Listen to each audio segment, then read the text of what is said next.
नमस्कार. सातारावाच्या बातमीपत्रात मी गुरुनाथ तुमचं मनापासून स्वागत करतो. महाराष्ट्र राज्यामध्ये खळबळ उडवून देणारा ऑपरेशन टायगरचा पहिला अध्याय सर्वांनीच पाहिला. यानंतर आता नव्या अध्यायाला सुरुवात झाली का, असा प्रश्न उपस्थित झालेला आहे.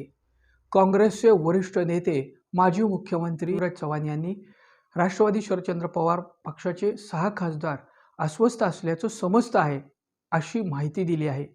यामुळं एकूणच महाराष्ट्र राज्याच्या राजकारणामध्ये पुन्हा खळबळ उडाली आहे. दरम्यान उपमुख्यमंत्री एकनाथ शिंदे यांनी शरदचंद्र पवार साहेबांची भेट घेतलेली आहे. या भेटीमुळं उद्धव बाळासाहेब ठाकरे यांच्या शिवसेनेमध्ये पुन्हा एकदा खळबळ उडालेली आहे. शरद पवार साहेबांनी गद्दारांचं महत्त्व वाढेल अशी कोणतीही कृती करू नये, अशी टिप्पणी संजय राऊत यांनी केलेली आहे. दरम्यान काही दिवसांपूर्वी शरदचंद्र पवार पक्षाचे खासदार अमोल कोल्हे यांनी देखील माध्यम प्रतिनिधींसोबत बोलताना मला अद्याप कोणतीही ऑफर आली नसल्याची सूचक विधान केलेलं होतं. एकनाथ शिंदे यांच्या भेटीमुळं पुन्हा ऑपरेशन टायगरच्या दुसऱ्या अध्यायाला तर सुरुवात होत नाही ना, अशा पद्धतीच्या चर्चा आता राजकीय वर्तुळात सुरू झालेल्या आहेत.